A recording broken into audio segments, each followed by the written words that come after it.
Hello बच्चों, अपना lesson number 2 चल रहा है विद्युत विभव एवं धारिता। इस लेसन में अपन जो पिछले वाले टॉपिक थे उसमें संधारित्र अर्थात धारिता के बारे में अपन पढ़ रहे थे।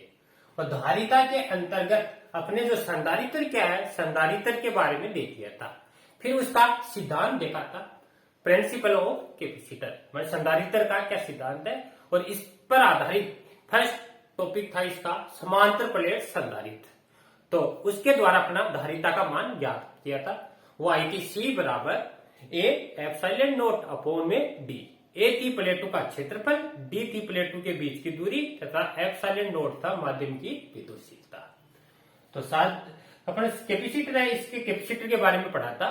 पर कैपेसिटर एक ऐसी युक्ति है जिसमें आवेश के मान को स्थिर रखते हुए तथा जो भी प्लेट है उनके आकार में बिना परिवर्तन किए हुए विभव के मान में वृद्धि करके धारिता के मान में क्या कर सकते हैं, वृद्धि कर सकते हैं। तो अपना मेन टारगेट है धारिता, जो धारिता है उस धारिता के मान में वृद्धि करना है। तो ये अपने देख लिया था।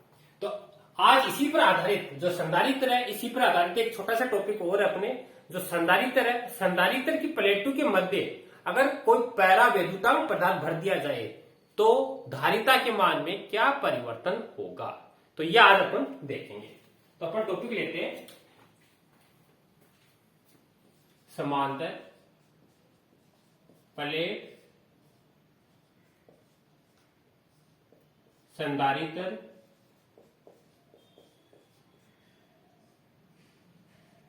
समांतर प्लेट संधारित्र की प्लेटों के मध्य पैरा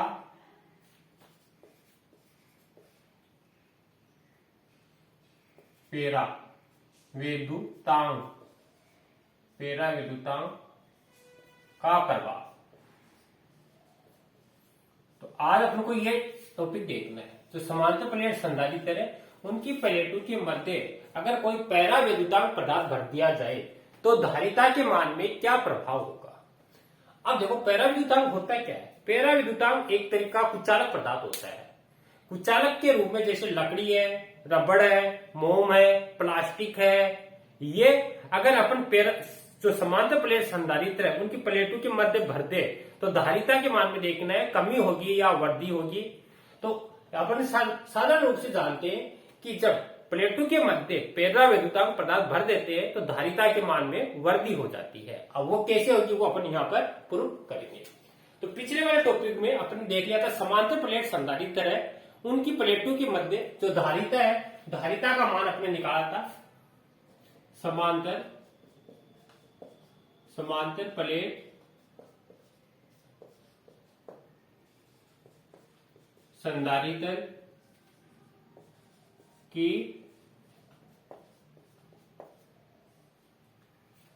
प्लेटों के मध्य धारिता, और ये धारिता आपने देखी थी बच्चों, कितनी आई थी, ये थी C बराबर एप्सिलॉन नॉट अपॉन में डी। अब निर्वात में है तो यहां गोला लगा सकते हो आप। ये अपने पीछे वाले टॉपिक पे अपने देख लिया था। अर्थात धारिता का मान है प्लेटों के क्षेत्रफल के समानुपाती, बीच की दूरी के व्युत्क्रमानुपाती होता है। अब हम पैरा वैद्युतांक के लिए देखते हैं। तो पहले इसका डायग्राम बनाते हैं। जैसे सपोज करो ये समांतर प्लेट संधारित्र है। ये जो प्लेट है इसको अपने क्या दिया, +Q आवेश दिया। जो ही +Q आवेश देंगे तो प्लेट है, इस प्लेट के अंदर क्या हो जाएगा, धन आवेश, एक समान रूप से धन आवेश, ठीक है। जबकि जो दूसरी प्लेट है इस पर क्या आ जाता है, ऋण आवेश, अपने देख लिया था विद्युत प्रेरण के कारण। अब इसके बाहर वाली प्लेट पर भी धन आवेश आ जाता है। इसको अपन क्या कर देते हैं, पृथ्वी से जोड़ देते हैं, अर्थात भू समर्पित कर देते हैं, ग्राउंडेड बोलते हैं जिसको। ये अपने पीछे वाले देखा था प्लेटों के इसका पृष्ठ आवेश घनत्व सिग्मा था, इसका माइनस सिग्मा था, ठीक है। अब अपन क्या करते हैं, प्लेटों के बीच में एक पैरा वैद्युतांक अर्थात कुचालक पदार्थ, ये कोई एक कुचालक पदार्थ है, वो बीच में क्या कर देते हैं, भर देते हैं पैरा वैद्युतांक। जिसको आप एप्सिलॉन आर से भी प्रदर्शित कर सकते हो या फिर के से भी प्रदर्शित कर सकते हैं। ये इसके अंदर भर देते हैं। जो ये भरते हैं तो ये प्लस है तो इस वाले सिरे पर क्या आ जाता है, माइनस आवेश। ये माइनस है तो इस सिरे पर आपका क्या आ जाता है, प्लस आवेश इस पर उपस्थित हो जाता है। अपने देख लिया था प्लेटों के बीच की दूरी क्या थी, डी थी, और प्लेटों का क्षेत्रफल क्या था, ए था।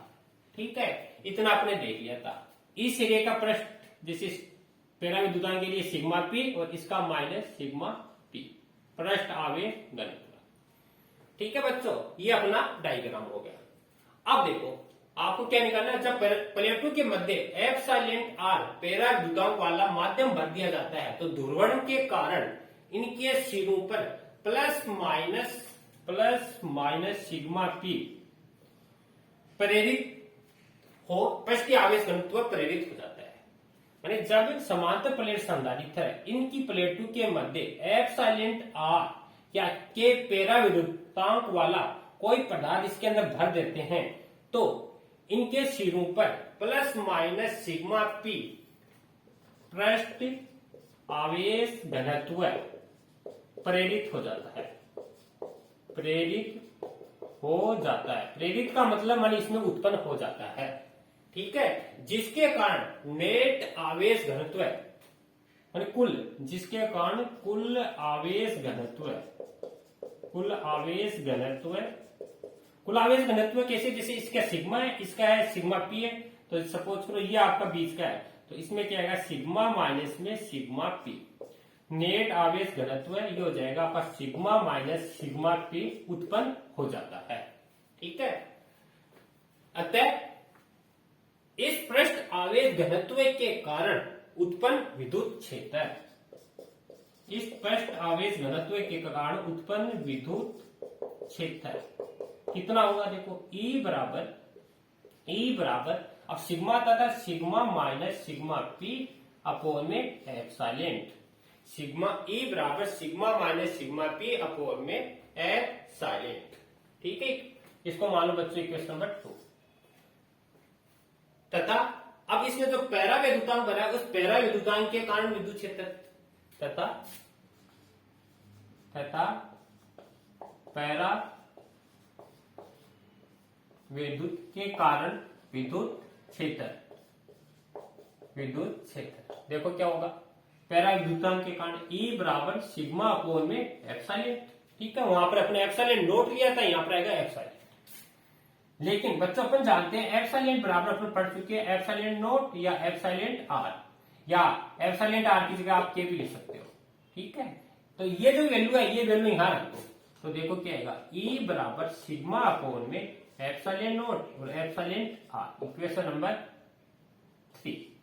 यह आएगा पैराविद्युतांक के कारण विद्युत क्षेत्र।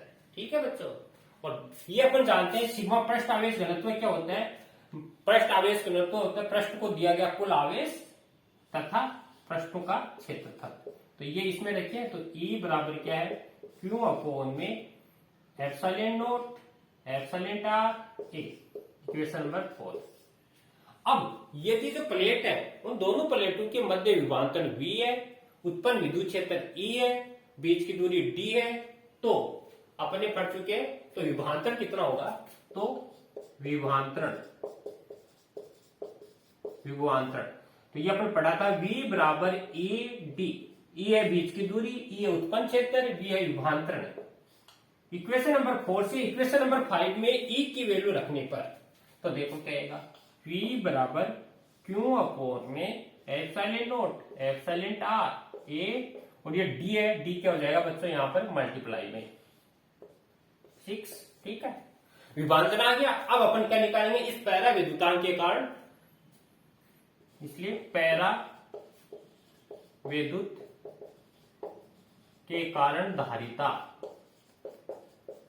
देखो धारिता क्या हो जाएगी, C बराबर अपन जानते हैं धारिता पढ़ चुके हैं, C बराबर Q अपोन में V, Q बराबर CV होता है तो C बराबर Q upon V, equation number 7। Equation number 7 में इक्वेशन नंबर 6 से V की वैल्यू पुटअप करता हूं, तो C बराबर देखो क्या आएगा, Q क्यों, और ये नीचे आएगा क्यू डी, और ये जो नीचे है यहाँ नीचे से ऊपर चला जाएगा बच्चों, ये हो जाएगा एप्सिलॉन नॉट एप्सिलॉन आर ए।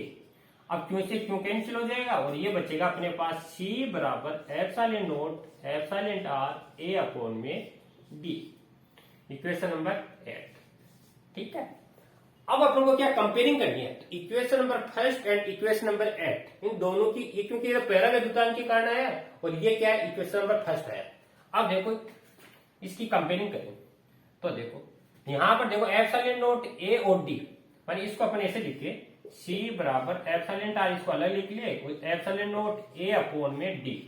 अब जो मैंने अलग लिखा है इसकी जगह अपन बच्चों समीकरण नंबर 1 से क्या रख सकते हैं, सी नोट, जो कि है निर्वात की धारिता कहलाती है, तो इसको मान लो 9।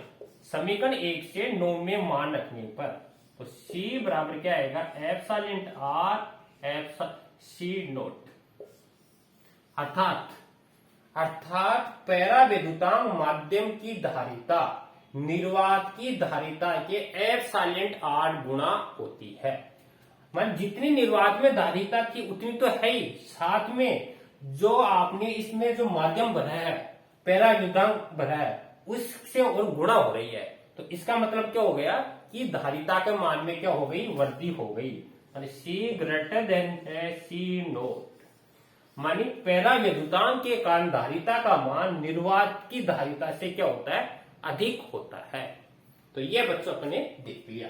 जैसे इस पर आधारित अपन क्वेश्चन भी दे सकते हैं, जैसे कोई एक समांतर प्लेट संधारित्र है, उसको अगर अपन कोई एक समांतर प्लेट संधारित्र है उसको अगर हम किसी तेल में डुबो दें तो धारिता के मान में क्या परिवर्तन होगा। जैसे यहाँ एक क्वेश्चन दे रहा हूं मैं आपको, कोई एक समांतर प्लेट संधारित्र है उसको अगर अपन तेल में डुबो दें, तेल का मतलब माध्यम हो गया, तेल में डुबो दें तो धारिता के मान में क्या परिवर्तन होगा। जबकि आपको दे रखा है एप्सिलॉन आर बराबर 2, मानी जो आपका पैरावैद्युतांक है तेल वाला माध्यम है उसका मान दे रखा है 2। तो देखो इसी क्वेश्चन से C बराबर यहां पर एप्सिलॉन आर की जगह 2 रख दो और C नोट, अर्थात जब इसको तेल में डुबोया जाता है तो इसकी धारिता का मान निर्वात की धारिता का 2 गुना हो जाता है, अर्थात डबल हो जाती है। तो ये बच्चों अपना एक टॉपिक था समांतर प्लेट संधारित्र की प्लेटों के मध्य पैरावैद्युतांक का प्रभाव, जो अपने देखा है। अब इसके बाद में अपन पढ़ेंगे संधारित्रों का संयोजन, कॉम्बिनेशन ऑफ कैपेसिटर। तो यहां तक नोट करना।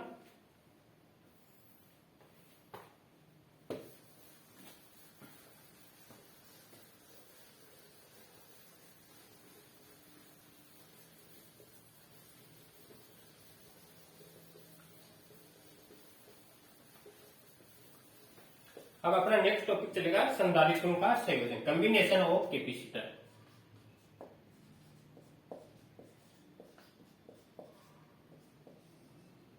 संधारित्रों का संयोजन देखो बच्चों, संधारित्रों का संयोजन मतलब 2 तरह से हो सकता है। संयोजन का मतलब है उनको जोड़ना।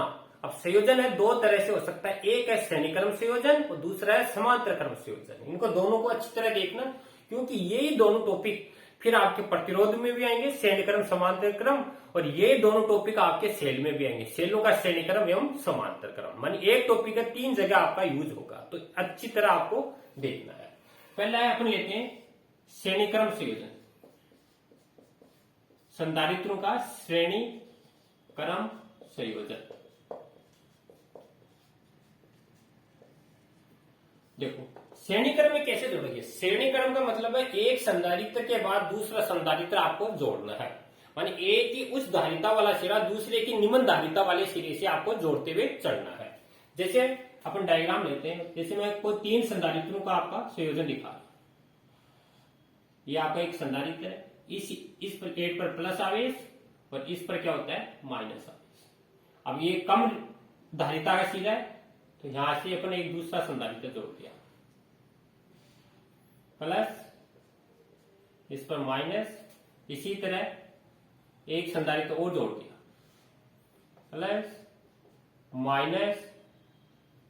ठीक है, 3 संधारित्रों का संयोजन है। अब इन तीनों संधारित्र को किसी एक बैटरी से अपन जोड़ देते हैं। ये बैटरी है और यहां पर एक कुंजी लगा देते हैं और इस तरह परिपथ क्या करते हैं पूर्ण करते हैं। ये बैटरी है प्लस माइनस और V वोल्ट से इसको विभाजित किया गया है। ये P सिरा मान लेते हैं, ये सिरा Q है। ठीक है, पहला जो संधारित्र है इसके सिरों पर उत्पन्न विभवांतर है V1। दूसरा संधारित्र है इसके सिरे पर विभवांतर है V2। तीसरा संधारित्र है इसके सिरे पर विभवांतर है V3। तीन संधारित्र है, तीनों के सिरों पर अलग विभवांतर है। इसको प्लस क्यों आवेश, इसको माइनस क्यों आवेश, इसको प्लस क्यों आवेश, इसको माइनस क्यों आवेश, इस प्लेट को प्लस क्यों आवेश, इसको माइनस क्यों आवेश। पहला संधारित्र है, इसकी धारिता है C1, इसकी धारिता C2, इसकी धारिता C3। ठीक है, और आवेश क्या होगा, सेम होगा। बस इतना ही इंपॉर्टेंट चीज है आपको ध्यान रखने की। अगर क्या नाम संधारित्र श्रेणी क्रम में जुड़ रखे हैं तो आवेश क्या होता है, सेम होता है, लेकिन विभवांतर क्या होता है, अलग अलग होता है। और अगर ये संधारित्र समांतर क्रम में है तो आवेश अलग अलग होता है और विभवांतर क्या होता है, सेम होता है। ठीक है बच्चों, अब देखो आपको इसमें क्या लिखना है, चित्र में तीन संधारित्रों का श्रेणी संयोजन दिखाया गया है जिनकी धारिताएं क्रमशः C1, C2, C3 है। ठीक है, तथा इनके सिरों पर उत्पन्न विभवांतरण क्या है, V1, V2, V3 है। ठीक है, ये आपको लिखना है।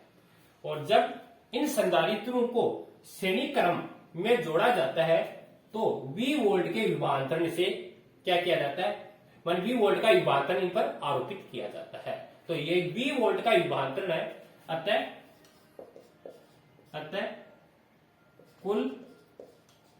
कुल विभवांतरण, जो V वोल्ट का आपने विभवांतरण दिया, यह कुल विभवांतरण है, अलग अलग जो संधारित्र है इनके सिरों पर आरोपित हो जाता है, अर्थात V बराबर V1 plus V2 plus V3। Equation number 5। अब आपको क्या करना है, इनकी वैल्यू निकालनी और इसमें रख दो बस। तो जो पहले आपका कौन सा है, प्रथम जो संधारित्र है, प्रथम संधारित्र के सिरों पर उत्पन्न विभवांतरण, प्रथम संधारित्र के सिरों पर उत्पन्न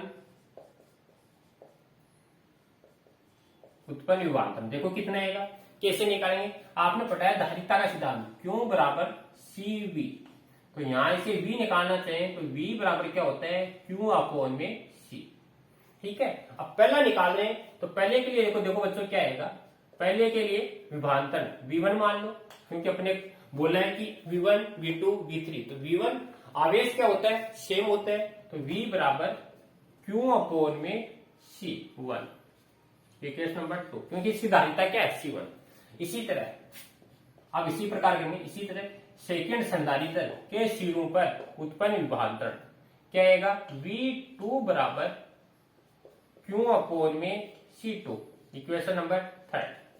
इसी तरह थर्ड संधारित्र, ये तीसरा संधारित्र है, इसके सिरों पर उत्पन्न विभवांतरण कितना आएगा, देखो बच्चों, V3 बराबर Q अपॉन में C3। Equation number 4। ठीक है, तथा जब इसको V वोल्ट के विभवांतरण से दिया जाता है तो PQ सिरों के मध्य विभवांतरण तथा PQ सिरों के मध्य विभवांतरण कितना होगा, V है, आवेश Q है, टोटल धारिता मान लो C है, तो कितना होगा, V बराबर Q अपॉन में C। ठीक है, equation number 5। Equation number 2, 3, 4, 5 equation number first में रख दो, समीकरण 1 से। देखो समीकरण 1 से रखो इसमें वैल्यू, तो V की जगह अपन रखेंगे Q अपॉन में C, Q अपॉन C बराबर Q upon C1 plus Q upon C2 plus Q upon C3। अब देखो क्यों इधर Q है, Q को कॉमन लेंगे, यहाँ Q है, Q को कॉमन लेंगे और लेके कैंसिल कर देंगे, तो क्या बचेगा, 1/C बराबर 1/C1 plus 1/C2 plus 1/C3। यह आया आपका श्रेणी क्रम, S लगा दो, S का मतलब सीरीज। जब संधारित्र श्रेणी क्रम में जुड़े हुए हैं तो तुल्य धारिता का मान 1/CS बराबर 1/C1 plus C2 plus C3। अगर 2 होते 2 आते, 3 होते 3 आते। अगर मान लो n संधारित्र जुड़े हुए, इसी में देखो यदि n संधारित्र श्रेणी क्रम में जुड़े हो तो तुल्य धारिता देखो क्या है कि 1/CS बराबर 1/C1 प्लस 1/C2 डॉट ये चलता जाएगा और लास्ट वाला CN। समझ गए बच्चों? अगर n संधारित्र जैसे मान 10 है 15 है तो इस तरह आप चलते जाओगे। जैसे 10 है तो 10 तक लिख दो, 15 तो 15, n है तो n। एक और इंपोर्टेंट फैक्टर वो इसमें याद रखना आपको, वो क्या है? यदि n संधारित्र श्रेणी क्रम में जुड़े हैं और सभी संधारित्र की धारिता C है, तो यदि n संधारित्र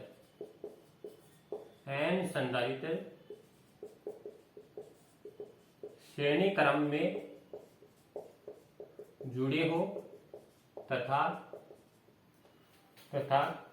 समान धारिता C हो तो तुल्य धारिता, ये इंपोर्टेंट है, याद रखना। यदि n संधारित्र है और श्रेणी क्रम में जुड़े के तुल्य धारिता देखो क्या होगी, CS बराबर 1/C plus 1/C plus dot और लास्ट में कितने n बार तक, 1/C प्लस C प्लस जितने 50 जुड़े हैं तो 50 लिख दो, कितने भी हैं। तो इसको सूत्र क्या बन जाएगा बच्चों? देखो CS बराबर n/C या फिर CS बराबर C/n। ये इंपोर्टेंट फॉर्मूला है, ठीक है बच्चों। CS बराबर C/n। जैसे मैं इसको कोई क्वेश्चन बताऊं, सपोज करो यहाँ एक क्वेश्चन समझो आप। जैसे मान लो कोई 10 संधारित्र है, 10 संधारित्र श्रेणी क्रम में जुड़े थे, ऐसे 10 संधारित्र, और प्रत्येक संधारित्र है इसकी धारिता है आपकी 20 माइक्रोफेराड। 10 संधारित्र दे रखे हैं, n बराबर 10 संधारित्र श्रेणी क्रम में जोड़ रखे हैं और प्रत्येक संधारित्र है इसकी धारिता दे रखी है 20 माइक्रोफेराड। तो आपसे कह रहा है तुल्य धारिता याद करो। अब ऐसे नहीं निकालोगे, अब ये फॉर्मूला डायरेक्ट लगाओगे। CS बराबर C की जगह 20/10, 20 में 10 का भाग किया तो क्या आएगा 2 माइक्रोफेराड। तो इस तरह आप डायरेक्ट कर सकते हो इस फॉर्मूले के द्वारा। तो ये थी आपकी संधारित्र, जब संधारित्र श्रेणी क्रम में जोड़ रखे हैं तब तुल्य धारिता। इसमें एक इंपॉर्टेंट चीज है, ये याद रखना, तुल्य धारिता का मान हमेशा प्रत्येक संधारित्र की धारिता से क्या होता है, कम होता है। जैसे इसमें देख लो, एक संधारित्र की धारिता कितनी थी आपकी 20 माइक्रोफेराड, तुल्य का मान कितना है 2, तो 20 से कम आए ना 2। तो तुल्य धारिता का मान अगर आपको कम प्राप्त करना है तो संधारित्रों को हमेशा श्रेणी क्रम में जोड़ा जाता है। तो यहां तक नोट करना। फिर अगला पढ़ते हैं अपन संधारित्रों का समांतर क्रम संयोजन।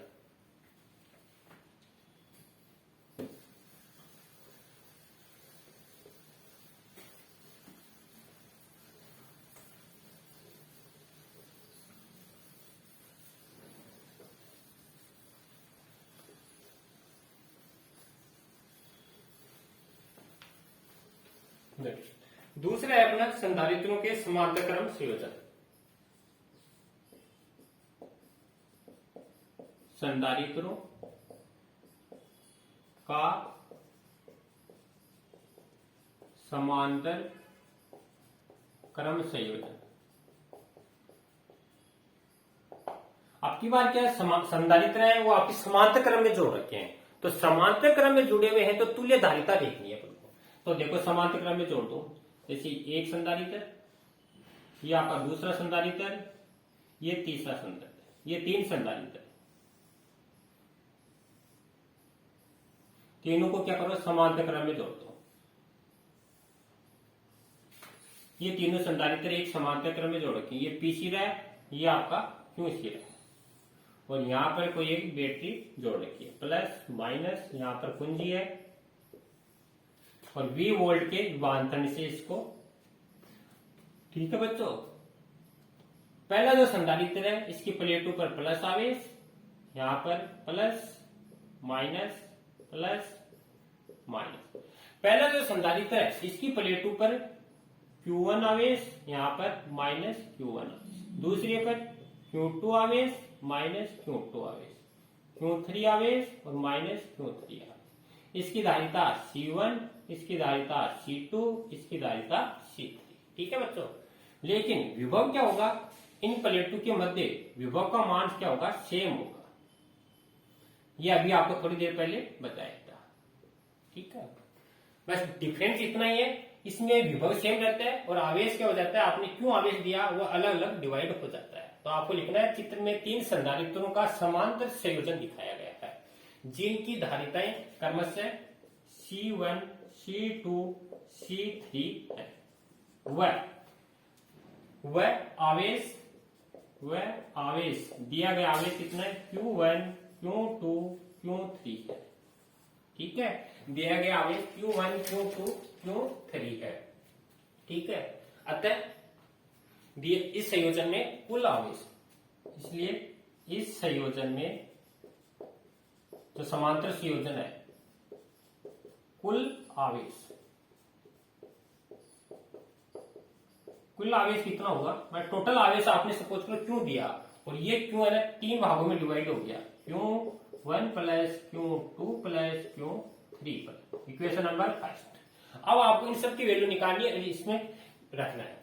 इसलिए प्रथम जो संधारित्र है, प्रथम संधारित्र पर उपस्थित आवेश कैसे निकालोगे। आवेश देखो, संधारित्र का सिद्धांत Q बराबर CV, ये आपने पढ़ा है। अब पहले पर निकालना है, तो पहले के लिए क्या लगा दो, Q1 बराबर धारिता C1 और विभव क्या रहता है, C2। इसी तरह सेकेंड संधारित्र पर उपस्थित आवेश की मात्रा कितनी होगी, Q2 बराबर C2V, इक्वेशन नंबर 3। इसी तरह तीसरे थर्ड संधारित्र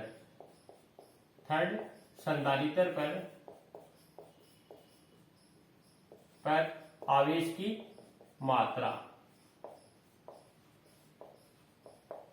कितनी होगी बच्चों, देखो Q3 बराबर C3V, इक्वेशन नंबर 4। ये तीसरे पर आ गई। अब अतः कुल आवेश की मात्रा, इसलिए कुल आवेश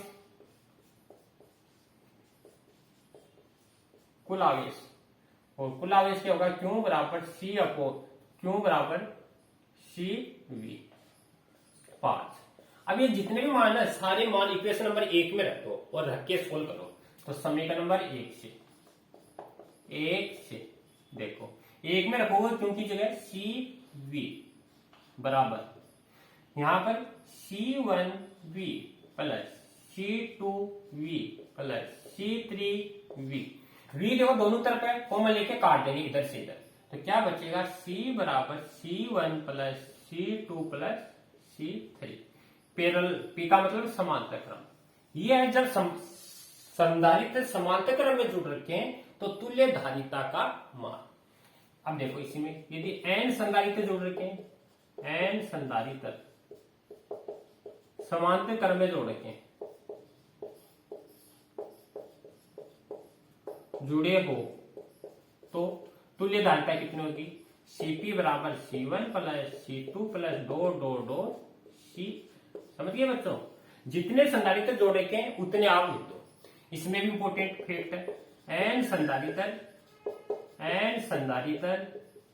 यदि समांतर क्रम में जुड़े, समांतर क्रम में जुड़े हो तथा धारिता C समान हो तो, पर n संधारित्र जोड़ रखे हैं लेकिन सबकी धारिता क्या सेम है, तो देखो क्या आएगा, Cp बराबर C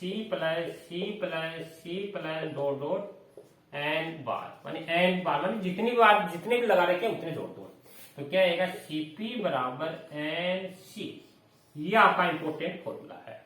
जैसे आपसे बोल दिया कि 10 संधारित्र है, जैसे एग्जांपल बताऊं आपको, जैसे कोई 10 संधारित्र है, n बराबर 10 संधारित्र समांतर क्रम में जुड़ रखे हैं और प्रत्येक संधारित्र है इसकी धारिता का मान दे रखा है 10 माइक्रो फैराडे।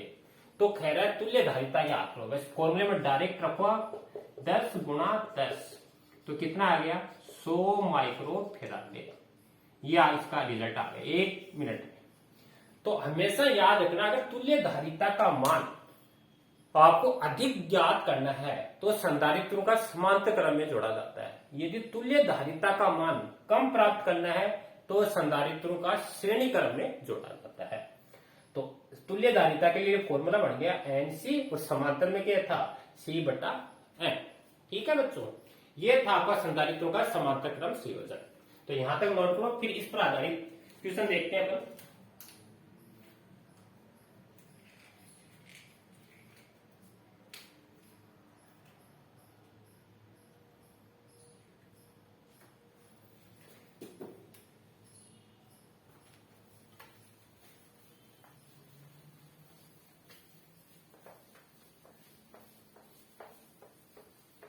जैसे इस पर आधारित अपन एक क्वेश्चन देखते हैं जिससे आपको और अच्छा समझ में आ जाए।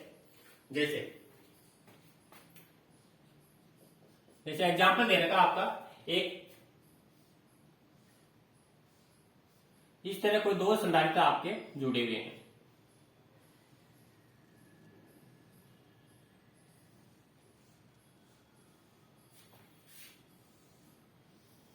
यहाँ ये बैटरी है आपकी प्लस माइनस की। देखो ये आपकी कोई बैटरी है प्लस और माइनस की। ये तीन संधारित्र है, ये पी सिरा है और ये आपका क्यू सिरा है। ये पहला संधारित्र है, इसका मान दे रखा आपको 10 माइक्रोफेराड है, इसका 10 माइक्रोफेराड है, इसका 20 माइक्रोफेराड है और इसका मान दे रखा आपको 30 माइक्रोफेराड है। ठीक है बच्चों, ये क्वेश्चन दे रखा है। अब आपसे कह रहा है, आपसे एक आंसर पूछ रहा है पी क्यू के मध्य तुल्य धारिता ज्ञात करो। तुल्य धारिता ज्ञात करो। अब देखो बच्चों कैसे करोगे इसको। सबसे पहले आपको क्या करना है, जो भी समांतर क्रम में जोड़ रखे हैं उनको श्रेणी क्रम बनाना है। जैसे इसको C1 मान लो बच्चों, इसको C2 मान लो, तो दोनों समांतर क्रम है। समांतर क्रम का अभी फॉर्मूला पढ़ा आपने, दो CP बराबर क्या था C1 प्लस C2, दो है तो दो के लिए ये मर जाएगा 10 प्लस में 20 और कितना आ गया 30 माइक्रोफेराड। इन दोनों का मान ये आ गया। अब इसका नया डायग्राम देखो क्या मर जाएगा, इन दोनों का एक मर जाएगा। देखो ये बैटरी है आपकी और ये आपका नया डायग्राम प्लस माइनस। ये आपका बन गया CP और इसका मान आ गया 30 माइक्रोफेराड और ये आपको पहले से दे रखा है 30 माइक्रोफेराड। ये P सिरा है, ये Q सिरा। माने इस तरह आपको करना है नया डायग्राम बना के। अब दोनों देखो कैसे हो गए, दोनों श्रेणी क्रम में हो गए। ये तो PQ के मध्य, इसलिए PQ के मध्य तुल्य धारिता कैसे निकालोगे, श्रेणी क्रम में आ गए ना, PQ निकला। PQ बराबर CP, क्योंकि ये CP है, एक C1 मान लो, इसको C2 मान लो। जैसे इसको C3 माना है, C3 सॉरी, तो इसका फॉर्मूला होगा 1/C PQ समान, ये श्रेणी क्रम में है ना, तो 1/CP प्लस 1/C3 रख दो इसके मान। यहां पर 1/30 प्लस 1/30 एलसीएम लोगे तो 30 एलसीएम आ गए और यहां पर आएगा 1 प्लस 1, तो कितना आ गया 2/30। 2 में 30 से काटा तो 1/15। अब आपको क्या करना है, इसका उल्टा करना है। तो CPQ बराबर क्या आएगा 15 माइक्रोफेराड। यह आपकी आएगी PQ सिरे के मध्य तुल्य धारिता। तो इस तरह आपको बच्चों क्वेश्चन करना है। जैसे एक क्वेश्चन और देता हूं आपको, ये भी आपकी क्वेश्चन दे रखा है, तीसरा क्वेश्चन है। ये कह रहा है जैसे इस तरह का दे रखा है, इसका मान दे रखा है 3 माइक्रोफेराड, इसका मान दे रखा है 6 माइक्रोफेराड, इसका मान दे रखा है 4 माइक्रोफेराड, इसका मान भी दे रखा है 4 माइक्रोफेराड।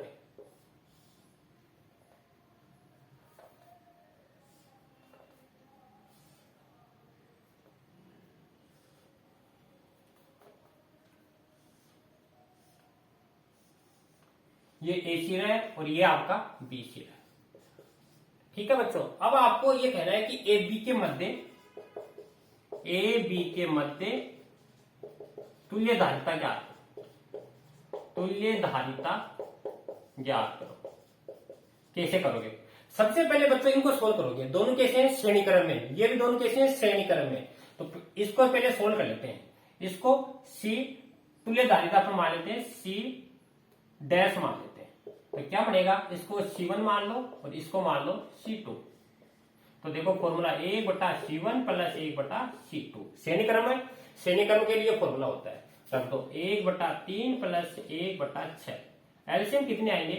6 बच्चों इसके एलसीएम है। 3 दूनी 6, 6 एकम 6, तो 3/6 और 3 को 6 से काटा तो क्या है बच्चों? 1/C डैश बराबर 1/2 और उल्टा करोगे तो C डैश बराबर आएगा 2 माइक्रो फेराडे।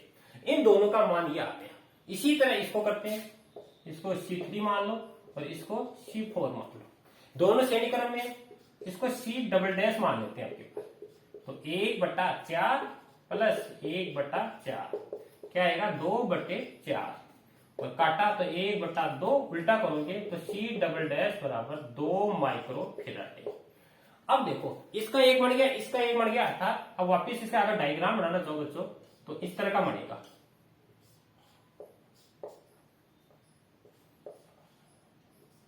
इस तरह का इसका मान भी 2 है, 2 माइक्रो फेराडे, और इसका मान भी क्या है? 2 माइक्रो फेराडे। अब दोनों देखो बच्चों कैसे समांतर क्रम में, और समांतर क्रम का फॉर्मूला है CP बराबर, इनको जोड़ दो, C डैश बराबर C डबल डैश मान 2 प्लस 2 बराबर क्या आएगा? 4 माइक्रो फेराडे। तो इस तरह आपको बच्चों क्या करना है? जो भी क्वेश्चन दे रखा है श्रेणी क्रम समांतर क्रम का, सबसे पहले आपको समांतर क्रम संयोजन है उसका सॉल्यूशन करना है।